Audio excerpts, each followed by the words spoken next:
We have some of our core members, Kobe Sage from Navajo Nation Department of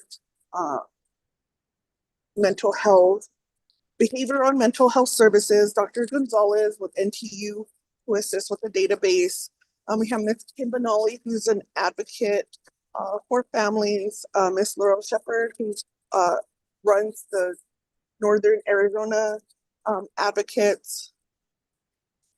We also have Shada Miss Salatsa Jim as a community member and family member.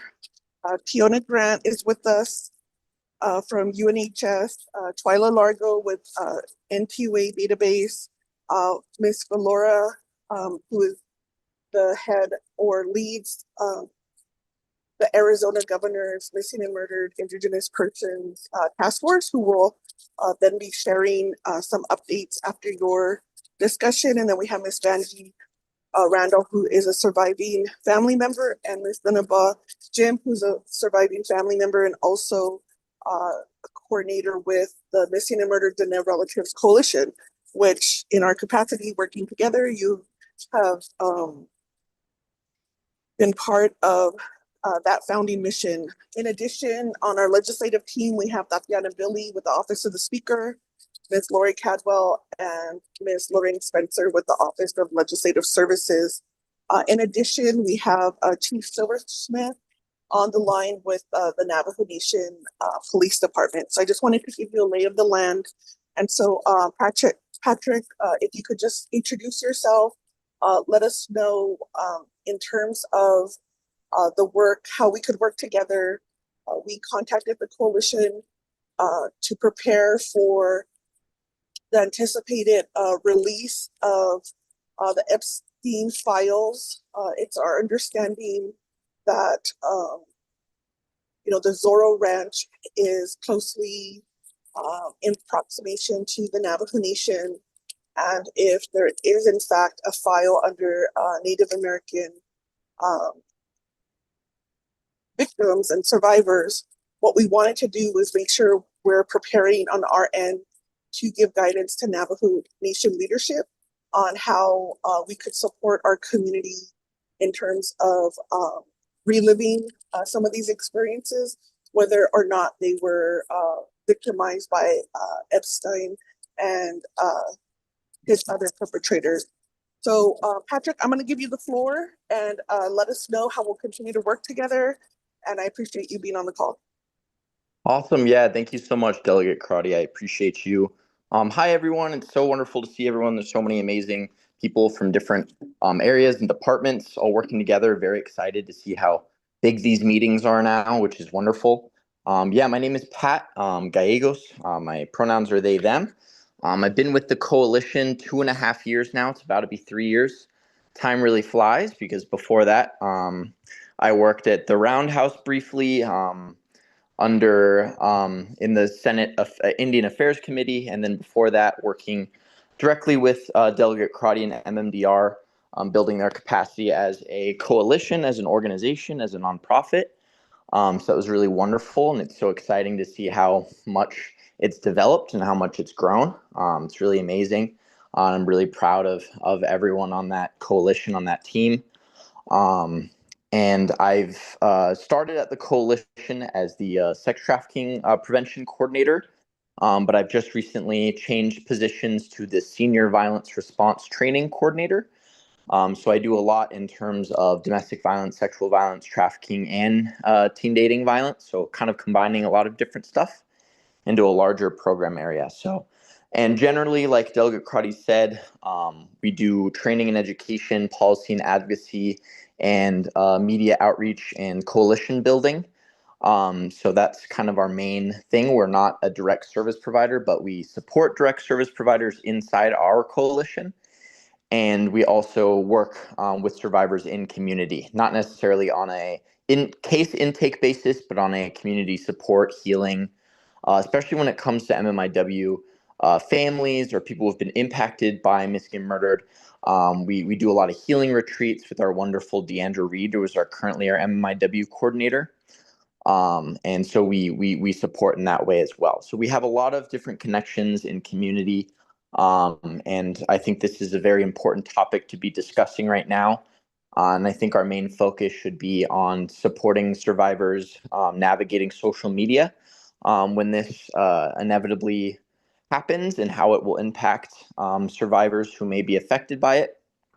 So, really, maybe teaching folks on social media safety and protecting survivors so they're not re victimized or re traumatized.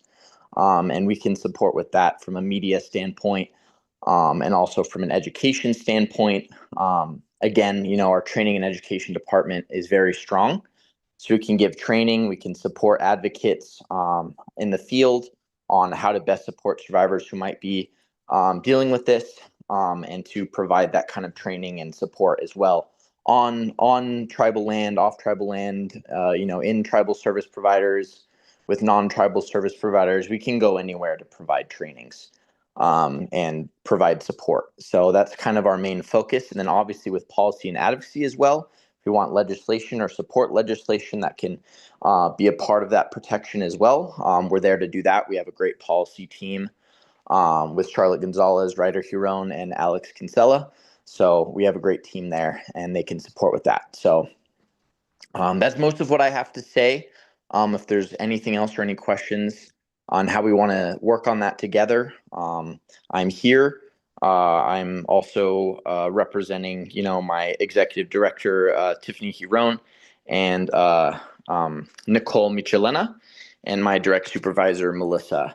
So there's a lot that I can support with and connecting with those folks as well, who I'm representing and getting that info for them as well. So thank you all. Appreciate it. Appreciate it, Pat.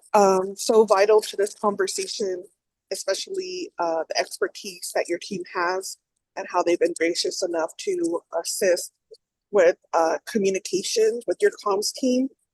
Something I wanted to just mention as an update. I know Shadeja, Miss Jarone had mentioned that New Mexico State Senator Angel Charlie is going to sponsor legislation this upcoming New Mexico session regarding statute of limitations, especially when it comes to sex crimes involving children. Just wanted to echo that we'll be receiving, or the Oversight Law and Order Committee will be receiving a report on Monday, December 1st, on updates regarding Navajo Nation amendments to Title 17 Criminal Code. And the focus there and our push is to also make sure Navajo Nation does not have a statute of limitation when it deals with reporting major crimes such as sexual assault, child sexual assault, homicide. And right now, Navajo Nation's statute is at 3 years. And so our hope is that the best practice is to remove that barrier so individuals can disclose and that we can identify those who have perpetuated against our relatives and really just shattering their inner world. So that is an update in terms of our discussion last week, but I want to go back to the team here, relatives. Are there any questions for Pat at this time and how we're going to move forward with supporting our community with the upcoming release of additional Epstein files?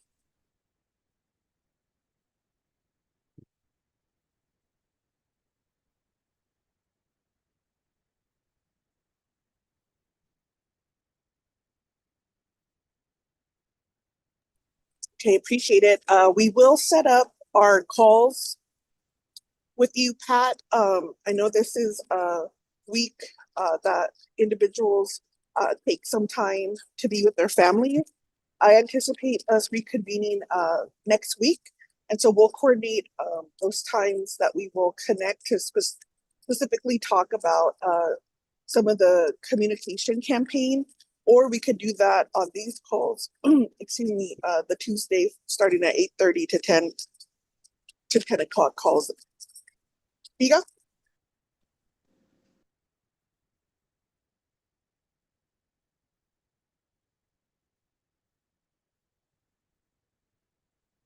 That sounds perfect. Thank you so much, Delegate Crotty.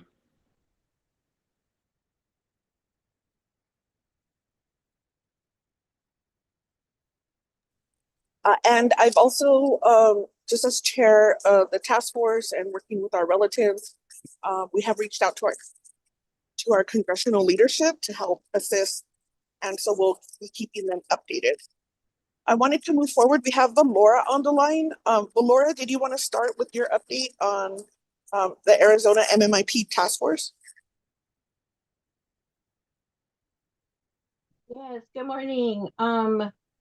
Just an update for our task force is that we're currently in the midst of completing our 2025 preliminary report. Basically, what it does is just share what the task force members have been doing throughout the year. There are some legislative wins that they've had. They've had some recommendations that they've also put into some solutions, whether it's administrative policy or legislative actions. But for the most part, they've been focused on the turquoise alert in terms of, where it is now. So those will be in the report. We do plan to issue this by the end of the year. If everything goes well with our printing, we do have to report out to governor before it's published. So that may happen end of December or early January.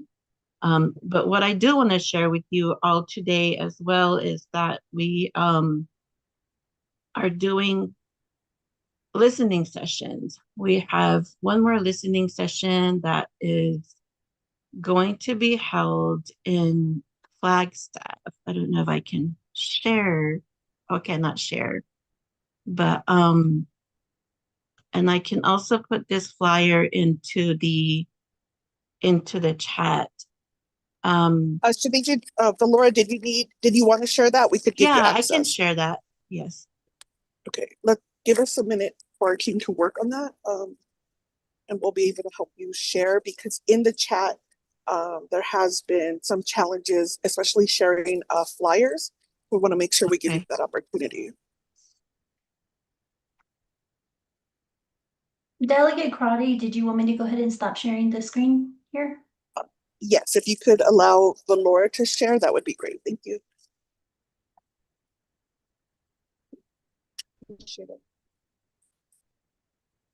Okay, you see the flyer? We do. Okay, great. So the one of the a couple of the executive orders in governor's charge is that we listen to survivors and families of missing and murdered. However, during the term of this task force, we've had two crises, which was the sober living crisis and the group home crisis. So these are some things that this task force has also addressed during their term. As you know, we do have now what we consider, a little old data back in 2022 with the ad hoc research. So we just like to hear from our family and survivors of their lived experiences. But through their testimony, what the members are looking for are not only their lived experiences, but what we're trying to pull out of it is some areas that we can advocate for in terms of policy, administrative, or even legislative recommendations that, we can move these voices to governor.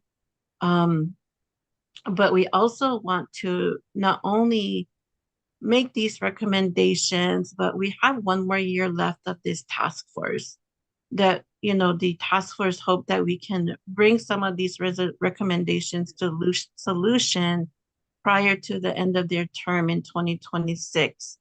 So our last listening session is going to be at Victim Witness Services of Northern Arizona in Flagstaff on December 11th, which is a Thursday, from 9 to 4.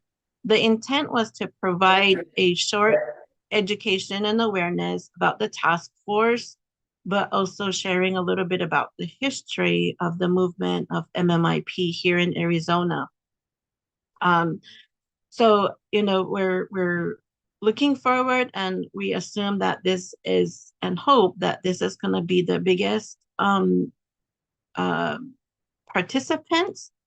We're just unfortunately to go on reservation due to the IRB processes and how much time it's going to take. This has been a long time planning. We just had to ensure that we were doing things as ethically as possible, and coming out to hear these stories. So if you have family within your areas who would like to share their stories and be part of this, to ensure that we not only learn about their lived experiences, but listening to their suggestions in terms of improving this response possibly.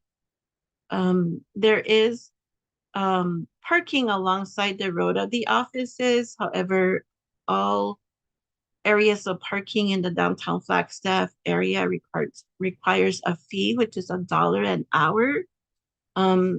Just the experience that we've had in the last two listening sessions is that we've had individuals come in, share their story, and then they left, which is fine. We've had some who stayed and supported other family and survivors in sharing their story. We are not letting media into this room where we're going to be located. However, we've had experiences where media was outside and just grabbing people who were coming out of the room. So we just want to be mindful of that not every family and survivor want to share their story. So those are some things that we need to control a little bit better. Again, this is voluntary, and each person who speaks will sign an informed consent. So this is what's going on December 11th in Flagstaff. Any questions? Oh, thank you, Shadeja. Appreciate the update. Valora has been a strong advocate for our Indigenous communities in the Southwest for many years. So appreciate all the wisdom and knowledge she brings to the task force. I do have to apologize because our legislative branch has been, our funding was reduced by 92% by President Dr. Boo Nygren. I haven't been able to attend in person, but I am getting some feedback on there is a need from our Navajo relatives who want more information on the sober living and Navajo Nation's response.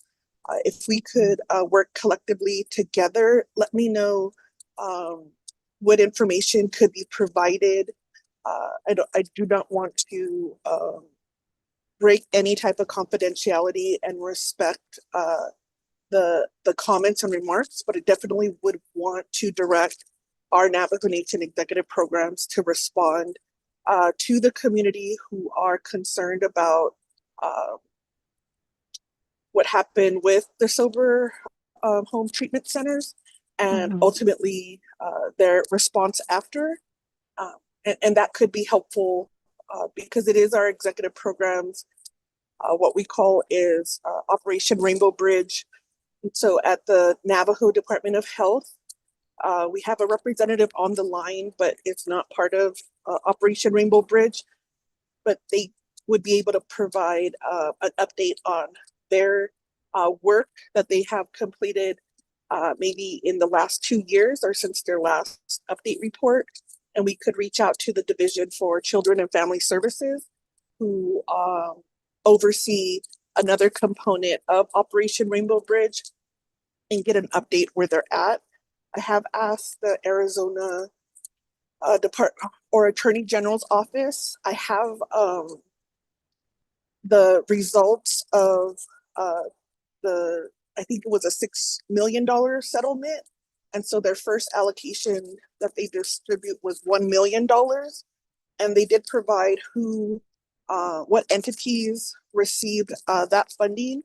Unfortunately, Navajo Nation programs did not apply, but there are some nonprofits that we would need to connect with to make sure if they received or requested those dollars, what type of programming and support they'll be given to our relatives who've been victimized by the sober home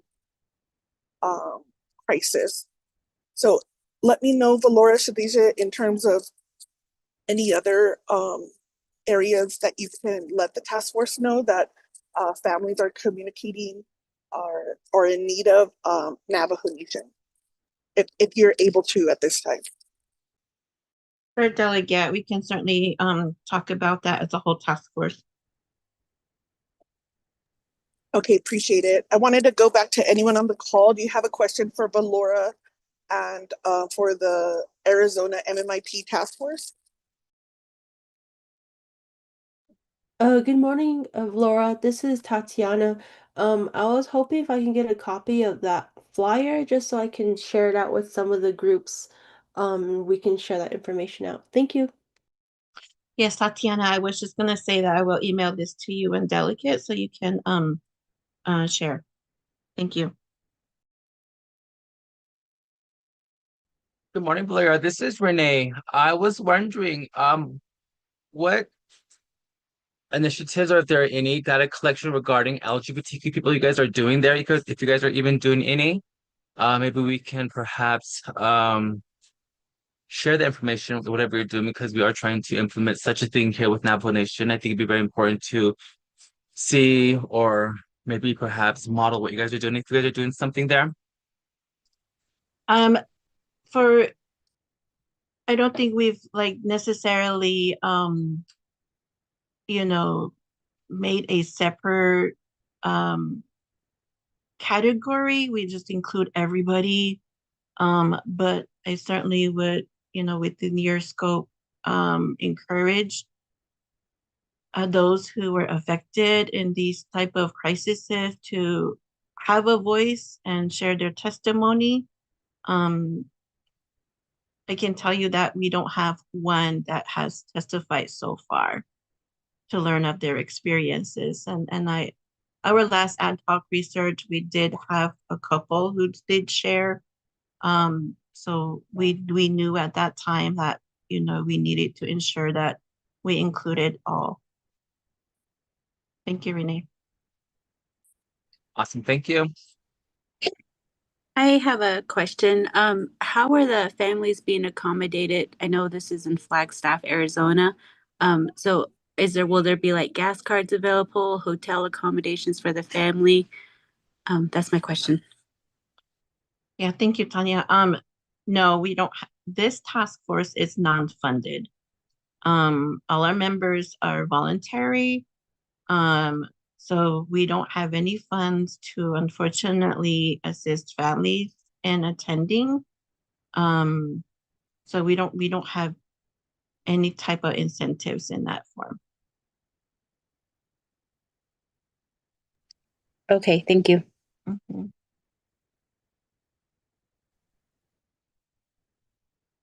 I just have a follow-up to that. I wanted to know if there's an alternative way for families to submit recommendations to you all that's been made available to them and made public.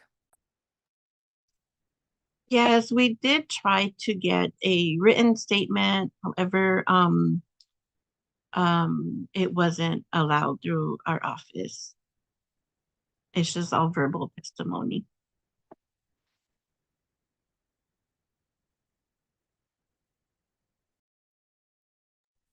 Thank you, Shadija. So this is Delegate Crotty. I wanted to ask, because you do have an internal protocol, what could be some recommendations that you think this task force and community relatives could assist in your experience? Because what we may be able to do is at least gather that information, although it wouldn't be in the official task force report, it would at least give an opportunity to impacted families, or we like to call it meet them where they're at, and they have opportunity.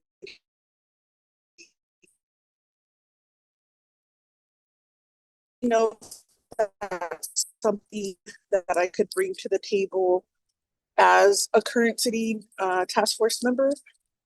I know that we're finalizing our annual report and do have a lot more.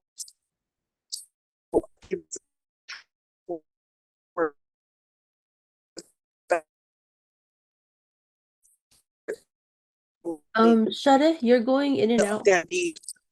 Okay.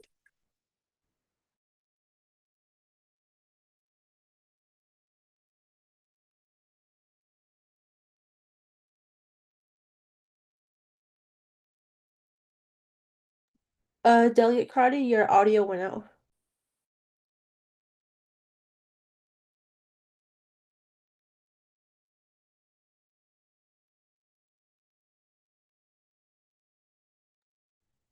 I think we lost her. She might be traveling, but did you get a portion of that, Miss Nasenhoya, regarding alternative ways to support families and meeting them where they are at? Is there anything our task force can do or anything Delegate Crotty can bring to the conversation so their voices are heard?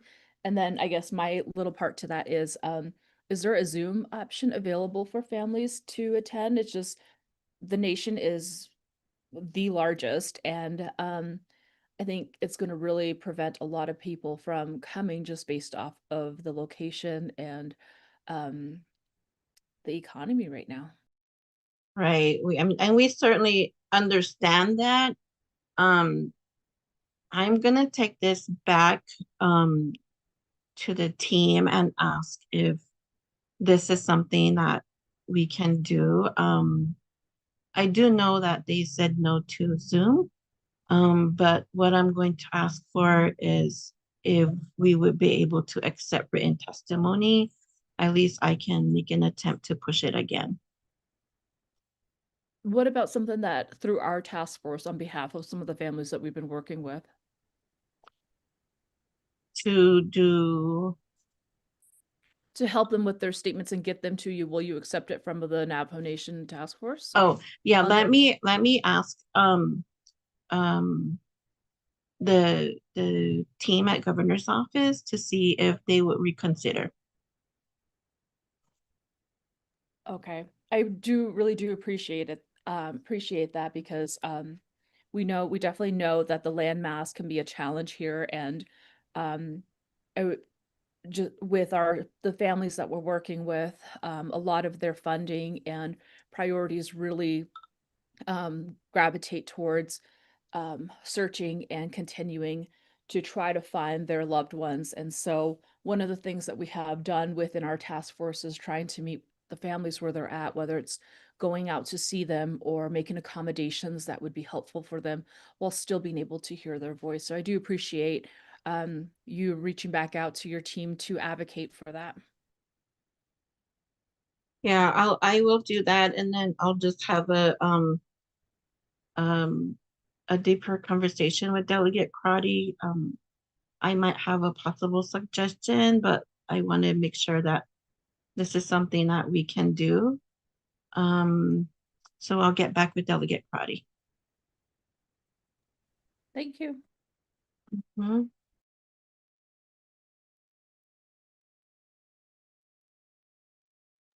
Okay, so it looks like Delegate Crotty is still trying to jump back on the line. Do we have any more questions for Valora? Andrea, I think I saw your hand raised. Yes, thank you, Tatiana. Good morning, Valora. I do have one question. For the families that are attending the events, such as the one that's coming up, if they are requesting resources or have a need for any contacts, how are they being put in touch with them? I know some families had concerns of trying to reach the task force there in Arizona, but have had difficulties if they're trying to reach someone regarding a resource. If that's not available, who do we send them to if they contact us, or who do we put them in touch with? Thank you. Thank you for the question. So just also as an awareness is that the Arizona State Task Force is not a direct service task force. We're really looking at the policies and legislative areas. However, during the listening sessions, we do have several documents of resources.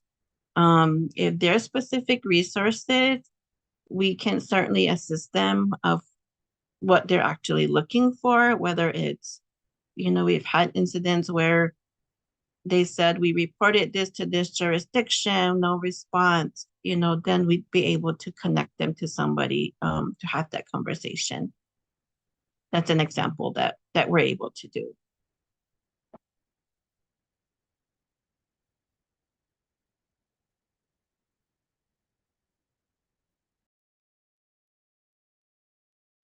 Okay, thank you for that clarification.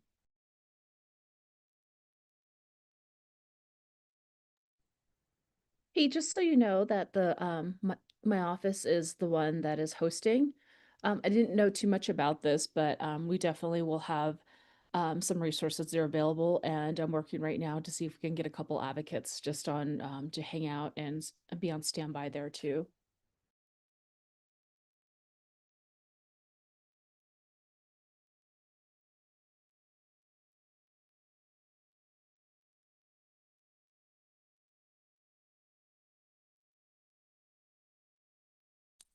Okay, thank you, Shanella, for offering that assistance. I think we'll learn a lot in terms of how families post-COVID want to organize to tell their stories. And we do have a few of our task force members who have experience in the communication realm. With Chief Silversmith and Deputy Chief Leonard Williams on the line. This is an area that we have requested support from the Navajo Nation Police Department with your PIO, your Public Information Officer. If you can encourage or direct them to get on our calls so that there is a complete understanding about our mission to help support our Navajo Nation missing and murdered Dene relatives, family members, that would be helpful, and they could be part of the healing process in assisting not only with the PRs, but how we can, in a respectful way, share the family stories in a way that they don't feel targeted or harassed, but just in a way to seek justice. That will be our continued request from the task force. So appreciate that we do have our Navajo Nation Police Department Chief Silversmith and Deputy Chief Leonard Williams on the line. I know that we're trying to finalize the tribal community response plan, and it does have a media section, which also supports the need for the family to have access to information during this time of crisis. I wanted to go back to Valora's update with Arizona. Are there any other questions from the task force or those that are on the line are? Okay, Valora, something that I wanted to mention, we shared internally some discussion regarding the amount of missing children in the Arizona system. And so we do have the report that there's over 500 plus collectively missing in Arizona's system. And our goal is to identify our native children that are in the system and how that's impacting the resources that they need in light of Emily Pike's legacy and history. Are you able to share any updates regarding that movement? Or I also sit on the Arizona State Caucus, and we're putting together our priorities And I would want to add on behalf of the task force some priorities when it comes to our missing uh, children in the state system. Could you give us some insight on what that would look like, or if there's a legislator who's working on some legislation, we could reach out to Representative Peshlikai or Senator Hatosli, but it would just be interesting to note if anything's being done. Yeah, so regarding the missing, we're trying to validate where this resource came from. I know that it was posted on social media. Is this a DPS data? You know, we don't know where it's coming from. So we're just trying to figure out, you know, verify the resource first of all. But those are certainly discussions that the task force has had, and I have to look back at it in terms of what our working groups have written in terms of their efforts when it came to obviously the crisis, not the crisis, but the incident of Emily Pike. But at this time, you know, these are going to be discussions and continued discussions that's happening at legislation, but also with our task force.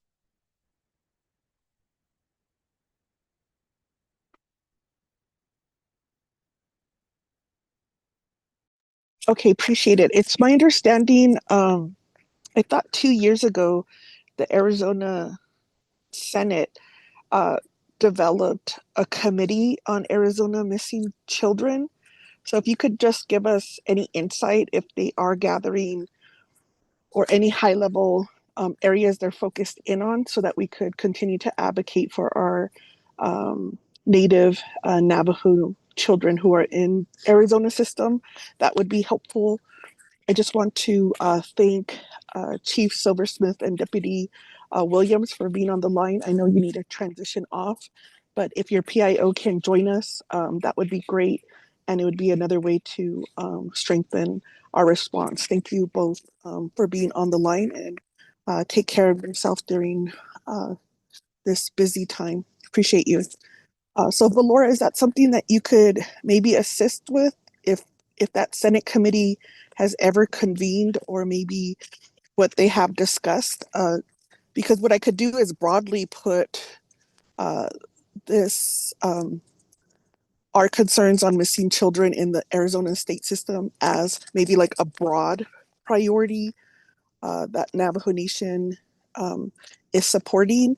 And then as we get closer to the session, if there's bills that are going to be dropped to support this initiative, then we could go back to Nabikiakit, our committee of the whole, to get official support. I would want to see Navajo Nation be more aggressive when it comes to making sure our children who are in the system are accounted for. Yeah, I want to just clarify. Are you talking about the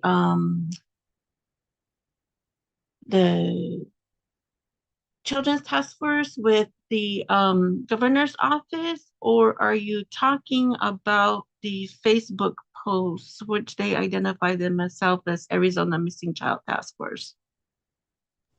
Okay, thank you for the clarification. Actually, I'm talking about a legislation that was sent to me from the Arizona legislators creating, I believe it was on the Senate side, if it's considered a subcommittee on missing children, and I believe that was 2 years ago. So if your team could look up that information and just see if they are meeting, but if the Arizona Governor Hobbs has a committee on, is it on missing children? If you could just provide us maybe if they have any reports or what their mission and what they're doing, so that we can continue to advocate for our children who are missing in the system. So we would need your guidance, and I appreciate that clarification. Yeah, what I can do is just confirm if we have it through governor's office. Secondly, the Facebook one, the Arizona Missing, what are they called? Children's Task Force. That's a nonprofit, and it's really not a task force. It's just two women who run this.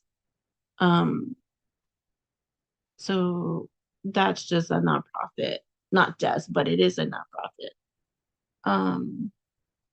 I do know that they're having the Senate is having close meetings on this. And I'm not aware of the outcomes of it. That would be a Senator Hatatuli question. But let me do on my end regarding what we have at governors. Okay, we'll note that on our part to reach out to State Senator Hatatli. And if it's closed sessions, I would request an opportunity to speak to the committee so that we could voice our concerns as Navajo Nation, and what type of working relationship we can move forward. There's also a state task force on, I think through the governor's office, on human trafficking. One of our advocates identified that Navajo Nation was not participating in this task force. And when we found out, or when we got the information on who's assigned, that's a delegate who's no longer on the council. So the last 3 years, we haven't had a any type of representation. If you could also just assist with that human trafficking task force and what would be the process to nominating individual who can represent the Navajo Nation when it comes to human trafficking. Thank you, Delegate.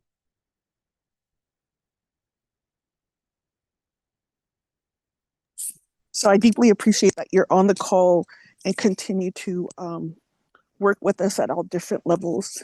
Are there any other questions or clarification needed from Valora, as she is the subject matter expert when it comes to the state of Arizona? And working in the governor's office, this is, I believe, the first time any Arizona governor has identified a specific office for tribal affairs. And so they have been very helpful in liaisoning between Arizona programs and Navajo Nation. But we could also work with our executive programs on how they work with Arizona different programs, and then just give you a better idea if there's any additional support that we may need.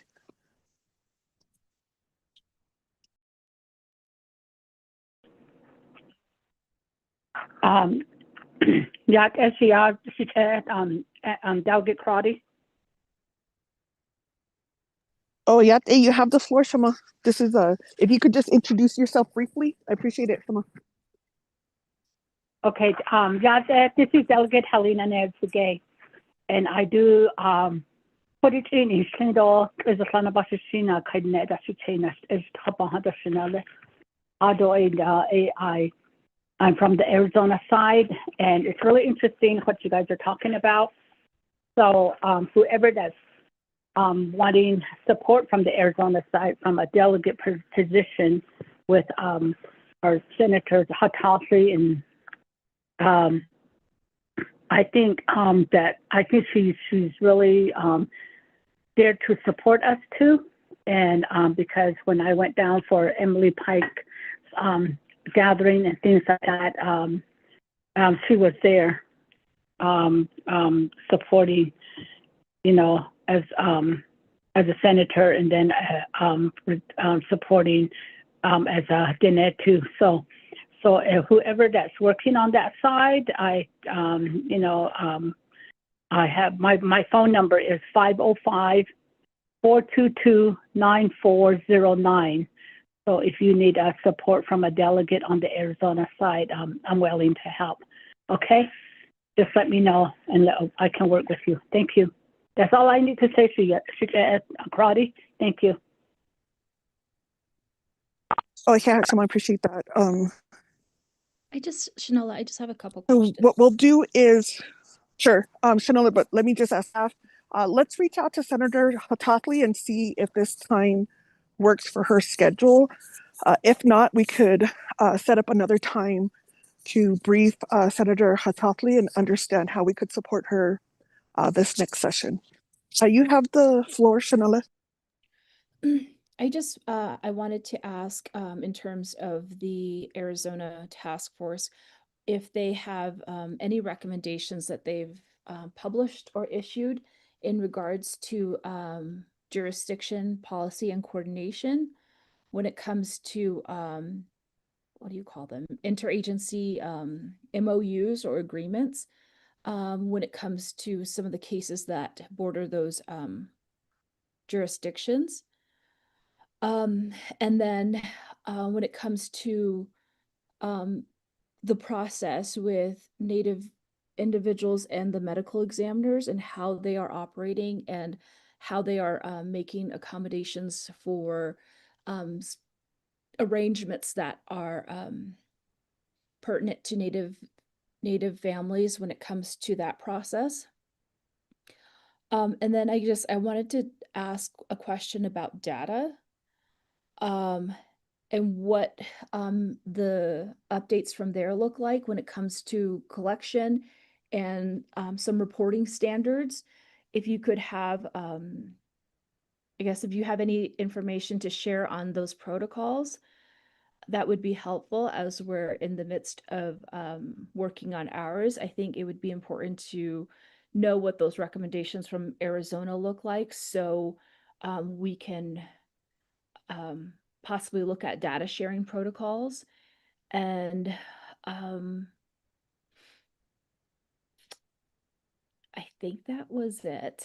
And how those, what is Arizona tracking on the state side, and how is it being shared back with the tribal communities to have a better understanding of what the state is doing and how many of our relatives on outside of the reservation are missing, and what Arizona is doing for that. That's it.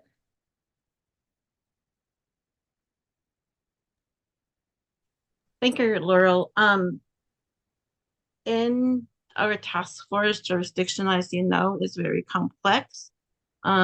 These will probably be issued in 2026 with our final report, as the members are continuing to work with our state, tribal, and federal partners in finding some solutions to this jurisdictional maze. Regarding the medical examiners, this task force at the very beginning worked with the medical examiner's office and our office in terms of enhancing the response to our indigenous people when we had a relative who was unidentified. As in our previous ad hoc report, we did note that we had, deceased in the ME's office that were unidentified, and the challenges that they've had in properly identifying those remains.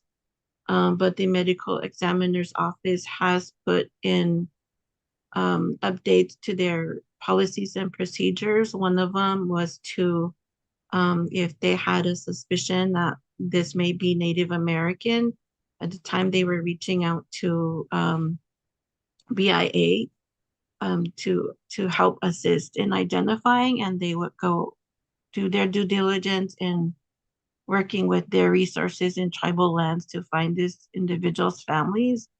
But at the same time, recently they've been posting flyers and to identify individuals, and when they are identified, they have allowed family members to go to the ME's office, and they do have that cultural response there as well, in allowing families to do what they feel they need to in respect of their loved one. Where in the past, what we found with the ad hoc, it was a rush.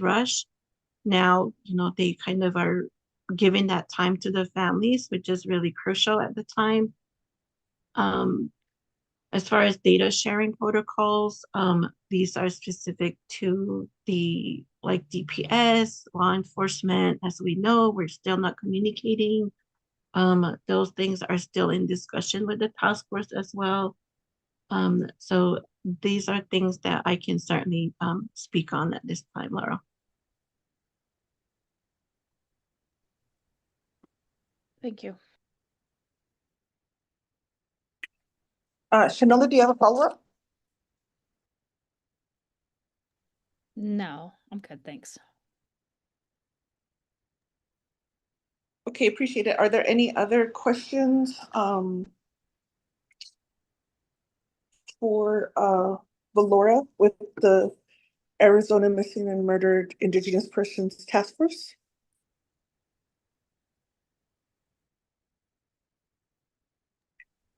All right, appreciate your time with us today, Valora. If you could, you're always welcome to the calls. We're also in the process of developing onboarding materials to give better insight to those who want to support the task force in some of the additional uh, policies, or as we have advocates, like direct services to our community members. And I think we do have SWIC on the call sometimes, but it would be great if you could give us an idea on what you're hearing more in the metro urban areas on what our relatives need to support, how the Navajo Nation government can support them when they have a missing relative. Recently, when it came to the turquoise alert, it's not clear on my end when we had a Navajo child reported missing who was, according to the mother, in care, was receiving hospitalization.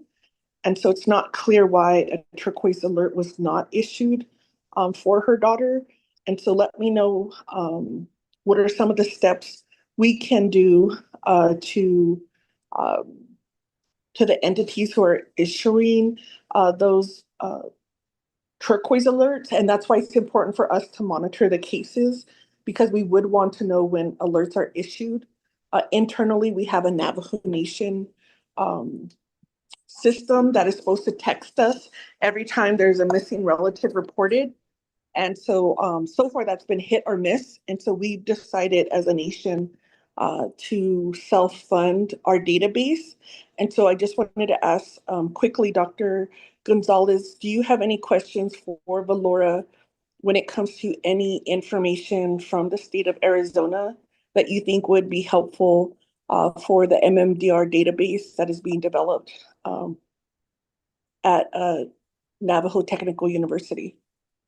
Thank you, Delegate Crotty. Yes, actually, thank you for following that line of reasoning. I very much would like to spend some time talking with her regarding Arizona's activity regarding MMDR and to incorporate, if possible, some of the either functional requirements or at minimum the messaging requirements so that we can at least repurpose the data coming from that system and make it available for Navajo users of the database project. So rather than spending time during this call, I think it would be useful to have a follow-up call. Okay, appreciate it. If we could work with Twyla Shadeja and develop that partnership with Valora and invite her to upcoming calls with the database team, and so that we can update her on where we're at, how we're moving forward. And this would be a great place to continue the work beyond the state task force that is set to sunset next December 2026. So we just have to use this time to continue supporting our families. Delegate, I'm gonna drop off in a short while, but I will email you just some follow-ups to some areas that you all had asked about. So I will be sending that out soon. Okay, appreciate that. All And real right, thank quick, you. Thank you for Valora. having me. Yeah, real quick, Valora, I'm the part of the data team, and we're meeting next Wednesday at 2 o'clock. If you're available, I can send you some of the details if you drop your email in the chat to continue the data Okay, conversation that Dr. Gonzalez just mentioned.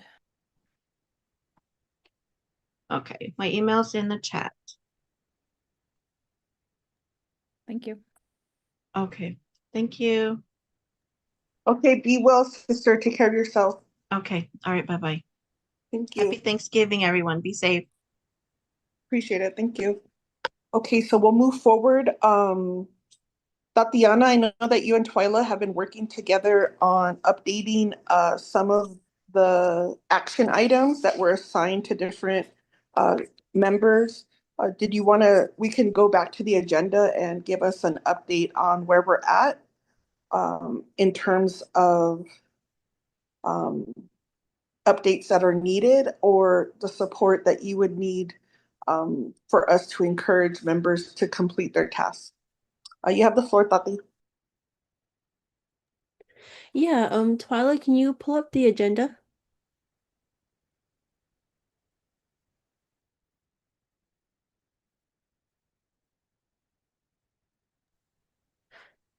Okay, so from the notes that I took during the previous conversation, we have Delegate Crowdy, Andrea, and Rachel doing the infrastructure section, Twyla and myself doing the budget funding, just out creating an outline of how the budget is process is for Navajo Nation, and then Laurel and Dr. Gonzalez for data sharing, and Salansa and Zenaba for family support. Those were the 4 sections that we're going to be focusing on for the action items. And for support, we just need everyone to kind of like just give updates on what they're doing, what their challenges are, and just any recommendations on how we can improve each other's sections. And so far that is the update that I have on my end. In the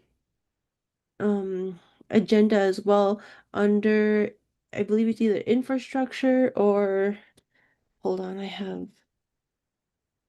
the screenshot right here for action items as well. I believe it's going to be, yeah, under infrastructure as well.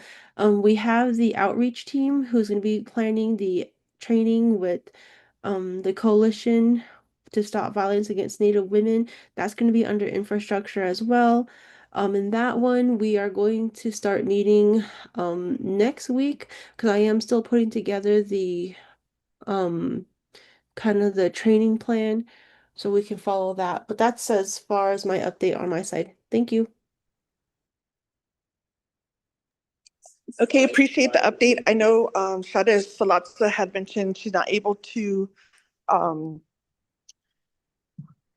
be able to give an update on this call, but is listening, so appreciate that. Is there anyone who wanted to give an update? Chair Charles Newton, Shada, thank you for joining us. I wanted to see if in terms of the work law and order committee, if you wanted to provide any information that you've received when it comes to some of our requests for our missing and murdered families. I mentioned earlier on the call, we requested an update from the FBI analyst who's based out of Albuquerque.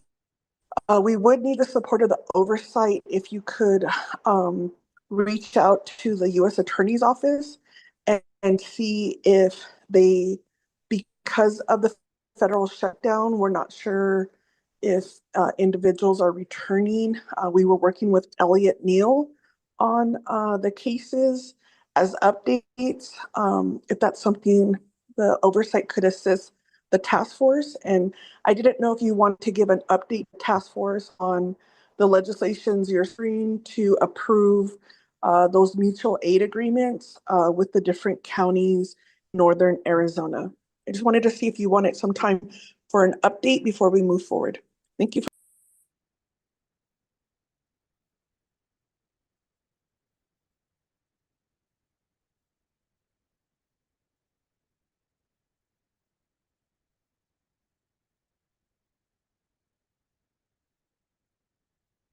Hello? Oh, we could hear you, Shada. Okay, I'm sorry. I didn't know I was on mute. Yes, I can actually give an update on the mutual aid agreements that recently passed at Law and Order Committee. So the 3 mutual aid agreements are, Navajo Nation is requesting in certain instances assistance from other jurisdictions.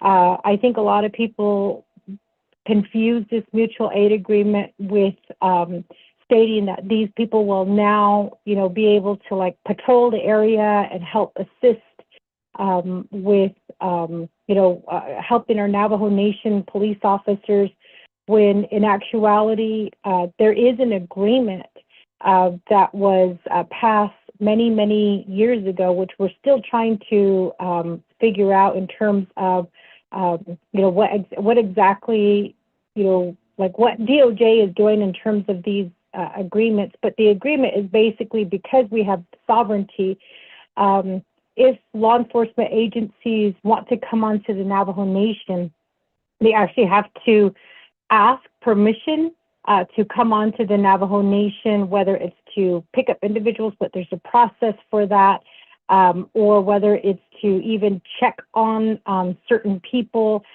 which Delegate Crotty, as you know, we've kind of had this issue of individuals who want to go on parole, who want to, who are in the process of going through parole. They're reaching out, asking elected officials if they could sign off on their parole. And there was that issue of jurisdiction, like who would have jurisdiction in the event that crime was committed. And so that issue still, as of today, I don't believe has ever been addressed. But the mutual aid agreement does allow for assistance of other agencies to come onto the Navajo Nation when allowed to help assist the Navajo Nation with whatever it is that they're needing assistance with. Again, it's not like a path for them to do, free reign as far as like going out and patrolling the area. It's to basically provide like a cooperative, like a cooperative agreement, or maybe they would help assist. The legislation says the intent and purpose of the agreement is to provide cooperative law enforcement operations and voluntary mutual aid in the event of disasters or emergencies within each party's jurisdiction. This does apply. However, be mindful, I was listening to the Turquoise Alert, when children go missing, and that's a separate issue. I believe when children go missing and there is the, and it's considered to be, serious in nature. And I really hate to say that, because whenever children go missing, it is serious. But sometimes kids go missing, or kids leave and they just don't tell their parents. We see this, when there's like a missing, missing persons flyer that goes out and then it has found on there. That usually means that the child has been found. And in some cases, children just, leave without telling adults. But in events where children are missing and it is past a certain time frame, then the FBI automatically gets involved. So with children, it's a little bit different. With this cooperative agreement, it's made with like the county, it's made with state agencies, and the most recent one that the Law and Order Committee had approved is with Navajo County, which is in the state of Arizona.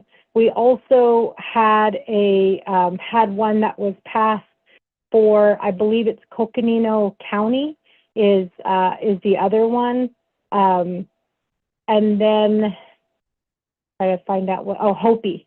So we do have an agreement with Hopi. And with Hopi, that one, you would think that because both, our tribal agencies, that we should be able to cooperate.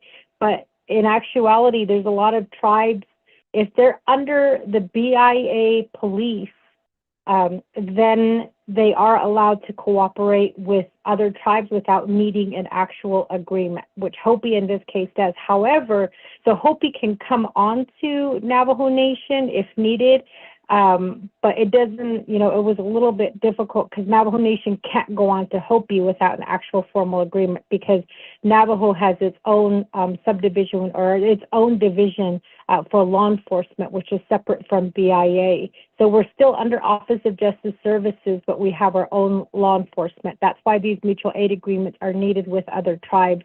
So in some cases, you see tribes coming in to help assist Navajo. I think fairs are a really good example. We've had like White Mountain Apache come one year to help assist Navajo. But when White Mountain Apache asked Navajo if we could come and assist them for their fairs, we couldn't. Because we had to have this mutual aid agreement. Again, I don't know who created this this notion. Actually, I do know it was Department of Justice, but I'm not sure if it's actually really needed. It's needed when we're dealing with jurisdictions that are outside of Navajo Nation, such as county and state, but with other tribal nations, we're still questioning whether that's needed. So these mutual aid agreements have gone out. To the mutual aid agreements are agreements between the tribes. And it's not cross-deputizing, it's just providing this mutual aid agreement. So hopefully we can help each other in times of need and then be able to pass those jurisdictional lines without having permission. Right now, the way that it works is if there's not a mutual aid agreement in place, even if it's like a high-speed chase, usually the police department that's engaged in the high-speed chase will have to call ahead to ask for permission to enter onto the nation. That doesn't mean that they have to wait for permission to be granted, because usually those are exigent circumstances that require, emergency action. But it's just kind of like a courtesy to let them know that they are coming on. However, if it's not emergency, they do need the permission of law enforcement to come on to the Navajo Nation. And that's why all of these rumors of ICE being on the Navajo Nation, as far as we know, they've only been rumors because ICE would actually have to request permission. And at this point, the committee has not been made aware of ICE asking for permission to come on to the Navajo Nation for whatever reason. So that's my report at this time. I do stand for questions, Delegate Crotty. Appreciate it, Shadib. I appreciate that you were able to explain what the agreements entail. Could you give us an idea if there's any other agreements that will be or that are being considered so that we can update our working relationship with the different counties? It was a request from the Northern Arizona law enforcement for these updated mutual aid agreements. And I'm not sure if there's any unique challenges when working with San Juan County, Utah. So San Juan County, Utah actually has been pretty interesting, but there is a booklet. I know that Tatiana just sent me the draft and I'm pulling it up, but it's giving me a technical error. We already have mutual aid agreements in place with several counties and states, and that is within our public safety booklet. I don't have the booklet right now. Actually, you know what? I do. Give me 1 second and I can give you kind of a list of all of the mutual aid agreements that are currently in place, and we are working to update them to make sure that we still have these in place, because it's the law enforcement, the agencies, they come together, they put it together, but really in actuality, it's our Navajo Nation DOJ that kind of stalls the process or makes it a little bit harder to put these mutual aid agreements in place. Sorry, okay, so we have Chair, I can pull up the public safety booklet now too. I have it pulled up on my end. Okay, good. If you can read out all of the places, because I'm going through the booklet right now, page by page, and I don't see it on my end. Do you know what might happen? Do you know what page that would be on? Because I'm looking through it as well, and I see No, infrastructure. Let me see here. it looks like maybe it was removed. Okay, no, it's actually, I found it. So the agencies, with Arizona, we have the city of Page. We also have Hopi Tribe. And then for New Mexico, we have the city of Farmington Police Department. We also have city of Bloomfield. Those are going through the planning phase. City of Gallup, San Juan County Sheriff's Office. We do have ongoing discussions with FBI. With Utah, we have Utah DPS. San Juan County Sheriff, we're in the early engagement process of getting them in place. And then, of course, BIA Drug Enforcement, which is an ongoing discussion. So at this point, we would have to update the Hopi, Coconino County, and then also Apache County, so that we can include that in the booklet. But at one time, we used to have several mutual aid agreements that were already in place. But like I said, after, I want to say it was in 2019, was right before COVID, DOJ said we have to review this policy to make sure that, you know, we're in compliance with, with understanding jurisdiction on both sides. And I know that when San Juan County had submitted their mutual aid agreement, they Delegate Otto So was the sponsor of that legislation. They submitted kind of like a boilerplate language contract with the Navajo Nation, yet the DOJ felt like they had to be involved in the process and to approve it. And it's not an easy process. And so what Chief Noon did was he said, okay, let's just create like one type of mutual aid agreement that, you know, that Navajo Nation can agree on. And then that way, if other agencies want to create this mutual aid agreement with us, we could certainly, entertain that and then send them our contract and then start the process there. That's what Chief Noon had started. But to be honest, I don't know where they're at in the process. As you know, Delegate Crotty, DOJ is not the easiest to get information out of, even though we serve as their oversight.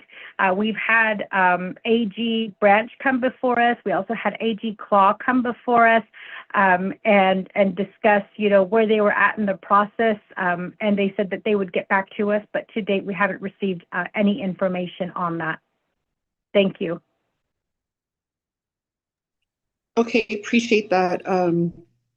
An area that, as a follow-up for this task force, when we talk about the Arizona turquoise alert, something I didn't hear Laura mention is when we had that tribal leaders meeting on the implementation, they did ask Navajo Nation to update our Arizona state mutual aid agreement that expired earlier this year. And I'm not sure if that is on your radar, but that would be helpful, I think, working with the state police. Could you let me know if that's on your radar or if we need to request a follow up with the speaker's office?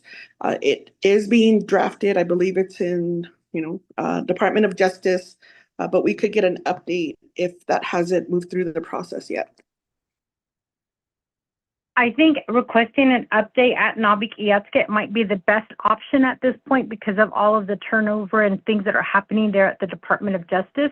That I would recommend that be the best option because we are aware of the turquoise alert. We did prior to Chief Noon being removed from his position as chief. Just FYI, he also left the Navajo Nation. I believe he is chief of police for, I want to say it's Ute Mountain.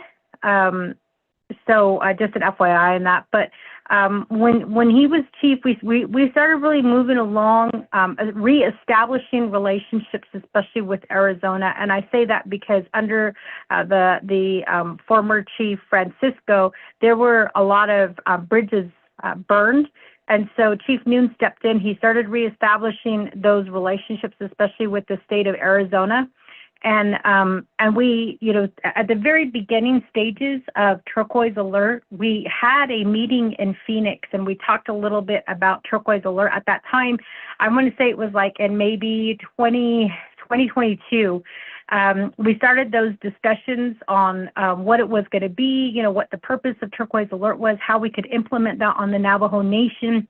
And then after Chief Noon was removed from his position, it seemed like everything just kind of stalled and stopped. And then under the new administration, at that time, Director Henderson had not been confirmed, but it seemed like the priorities shifted in a lot of ways, where all of the projects that Chief Noon had started, they stopped on moving forward on that. The only thing that they did keep continuing to move forward on is trying to establish a mutual aid agreement with Farmington and San Juan County here in New Mexico, and that was under the leadership of both Chief Noon and I believe it was Donnie Key.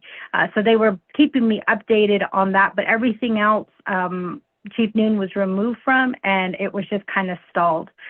So I think getting an update there at Nabikiatsket probably would be the best, because I think it's information that all delegates need to be made aware of. And we can also bring in Director Henderson at that time to provide us an update as well. Okay, appreciate it. I do want to state that I don't think I will be at today's Nabikia committee meeting. It does conflict with the court case that is going to resume at 1:30. So if Chair, if you're able to stay, if we could get that request at Nabikia, or if Shama Delegate Helena Nesbagay or our staff on the line working with the Office of the Speaker, if we could receive that update, as we would want to invite Arizona State Police, who are coordinating the Turquoise Alert. And we have requested and looking forward to the discussion with Navajo Nation Public Safety, how they're coordinating with these state alerts and how that works with our Navajo Nation missing persons alert, which is not just a missing persons alert, it's encompassed in some other emergency alerting system. So that would be helpful. Are there any questions for Chair Charles Noon on the updates on the mutual?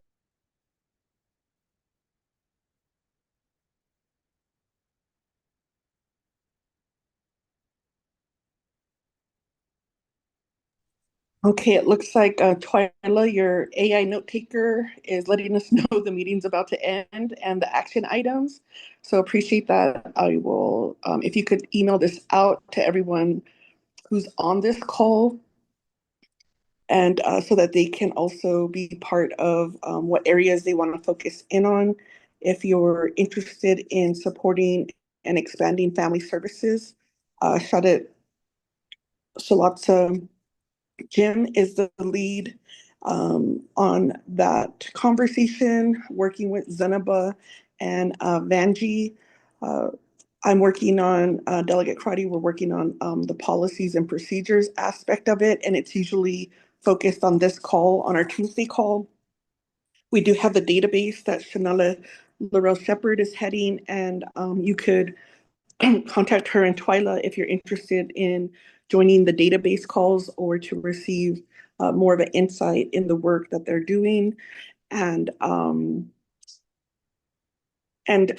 Tatiana and Twyla are also helping with more of the logistics side of the task force, so that we can create communications and this living history of the work we collectively have done with the families, where areas of focus moving forward, and what would be additional requests that we need to make to the states as they are going into session in January.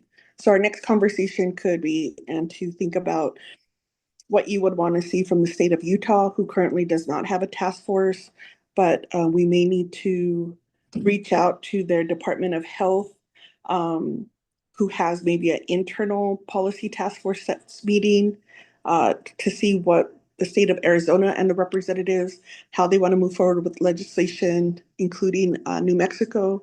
And there is a Colorado state task force that Ms. Giatzate is on. And we would just need to know how we make recommendations. I want to use our final minutes. Tati, can you show the New Mexico task force? We're hosting a holiday support healing event for our survivors. It will be hosted at the Upper Fruitland Chapter House. And so if we could just, I appreciate that we're pushing out that information for the public to have that information readily available, and also looking at what are different programs we can partner with to support families who may or may not have the resources to attend these events. And if they're not able to attend in person, how we could make sure the children of our missing relatives receive at least their holiday gift on behalf of the task force. Tati?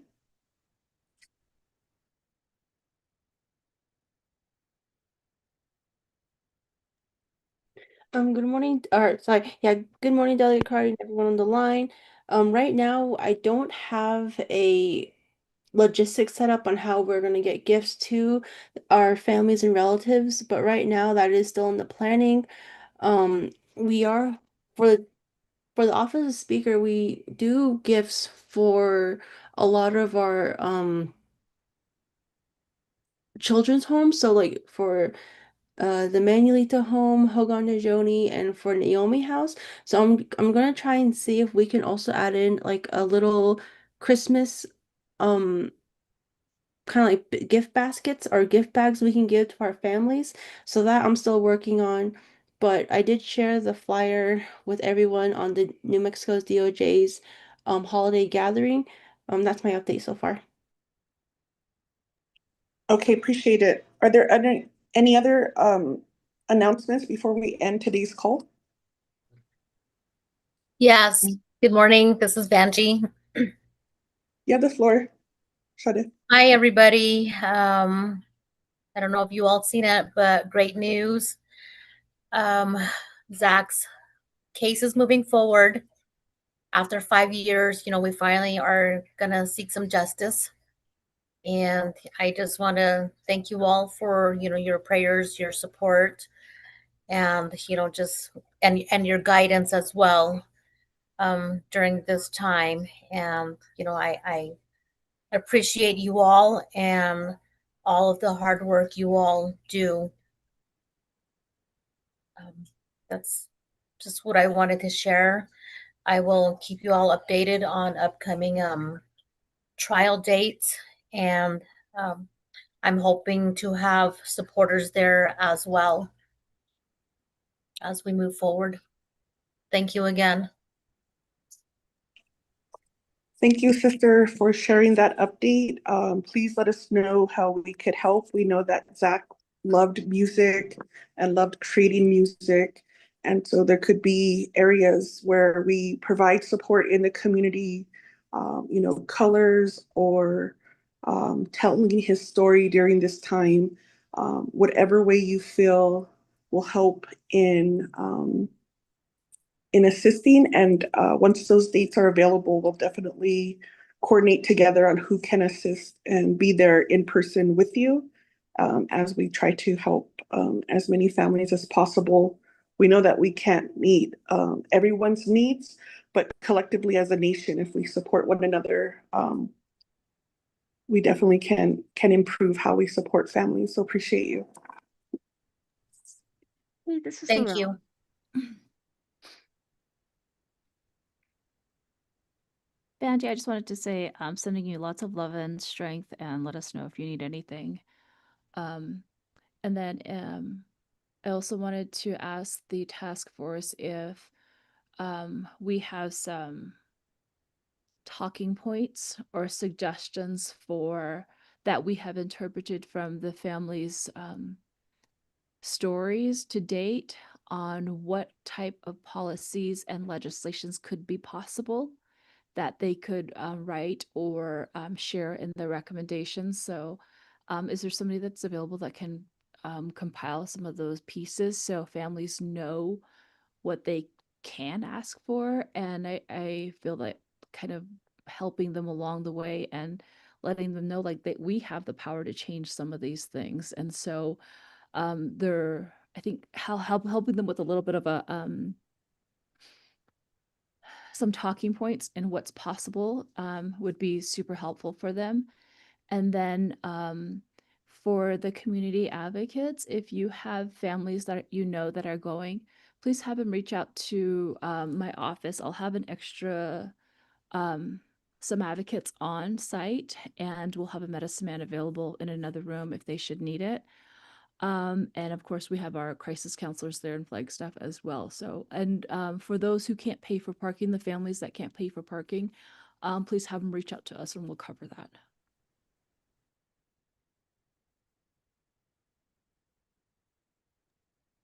Laurel, is that for the event in Flagstaff? Yes. Okay. I do plan to make it. All right, sounds good. I'll put my work cell in the chat, but just know that for other families, please send them to our main line. That way, I don't miss any calls. I'm actually so that's kind of the best way to get a hold of somebody at any time. Okay, thank you.